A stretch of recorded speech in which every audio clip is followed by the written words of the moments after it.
Services Librarian at the Neeb Library, Wayne State University, Detroit, Michigan. Is a former head librarian of Delhi School of Economics, Chief University Librarian, University of Delhi. Is the director of the Purdy Library, Humanities and Social Sciences of Wayne State University. Was born in Srinagar, Kashmir. Has visited Valley frequently to stay in touch with the political developments in the state of Jammu and Kashmir. He is the president of the Kashmiri Overseas Associations, which has raised these thousands of dollars to send it to these victims. He is also very, very instrumental in putting this thing together. Matter of fact, was in Atlanta, Georgia, when we met him and his colleagues to put this symposium together so that we can all be educated exactly what's happening.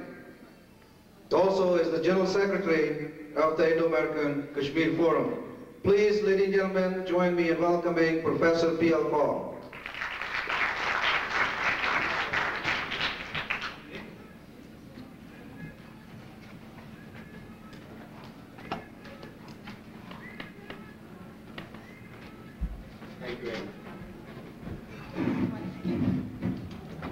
Thank you, Dr. Jaffa. The problem is that we have to manage the rest of the program in much shorter time than we had originally planned. So the speakers will be a little brief than they had planned to be, so that we are able to understand and participate in the program and finish according to the clock. That seems to have controlled our rest of the function. I would like to introduce with great personal pleasure and delight Professor K.N. Pandita, whom we have invited to come over from Jammu. He was born in Kashmir. He graduated from Punjab University and got his PhD in Iranian Studies from Tehran University in 1962.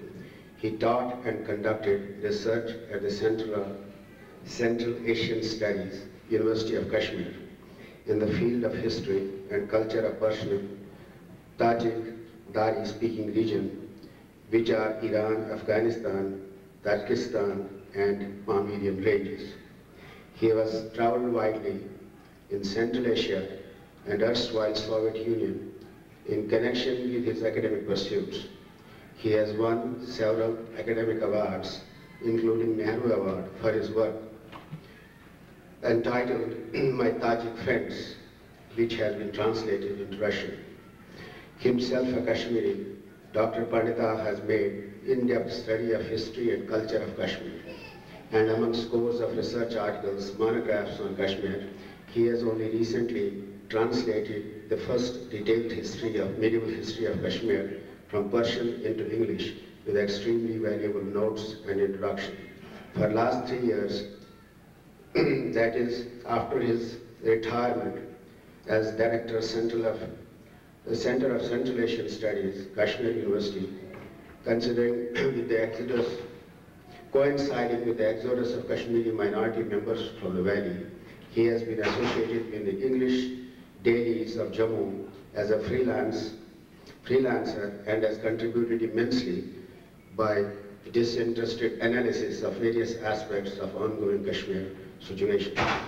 He is President of India's nominee to the Selection Committee of Aligarh Muslim University. He is also on the expert committee of Indian National Science Academy on medieval history. He has been invited by us to speak to us today on a topic of his choosing. So I would like Professor Pandita to come here and deliver his speech, and thereafter we'll be taking the other speakers one by one. Thank you. Professor Pandita. One by one. Thank you. Professor Pandita.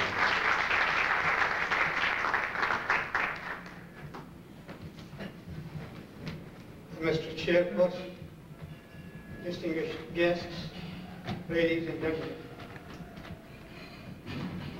I begin with my sincere thanks to Indo-American Kashmir Forum, which is functioning in collaboration with the Federation of Indo-American Associations of North California, for providing me a chance to come over and speak to you. I would like to restrain myself to the topic of the problems of suffering of the refugees now in Jammu, Udampur, other places of the region, and in Delhi.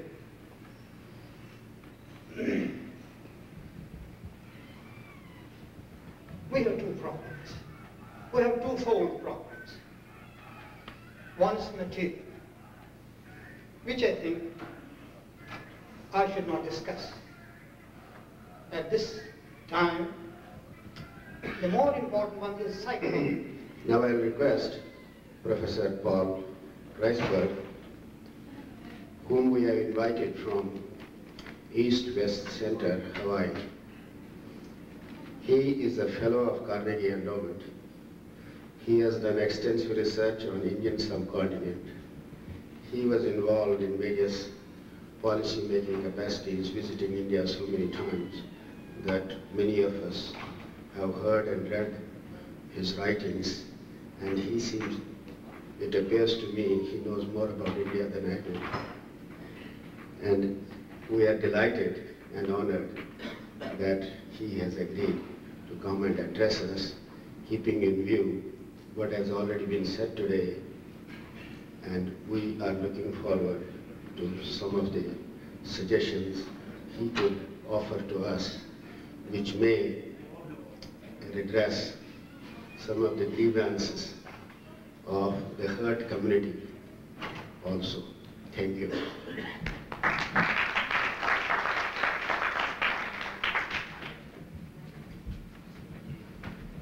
Thank you, Professor Call. I'm going to try to be briefer than the time that I've generously been given on today, because I want to contribute both to the opportunity for you to ask questions and for my colleagues up here on the platform to say what they want to say.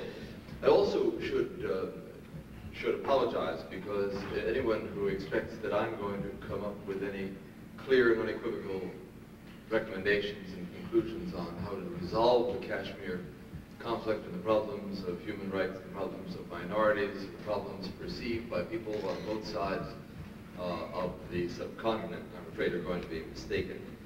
The positions of India and Pakistan on Kashmir have been embedded over the last 45 years in 3 wars, in political, historical, legal, and constitutional issues which go back much before that. As some of the commentators earlier today have said, as all of you I'm sure know, the domestic political sensitivities on the issue in both countries are intense. And we've also had a sense of that both from the comments of my preceding speaker, by the comments of Professor Maddock, and indeed by the noises that come through the walls over the last few hours from people with very different views outside, also American citizens, also protesting what is happening in Kashmir, but from a different point of view than many of you here in this room. The concerns of the people of Kashmir, Hindu and Muslim, on both sides of the border, however, I'm afraid have often lain at the periphery of the debate over what happens to the future of the state. And that indeed, I think, is one of the principal themes of our discussion today.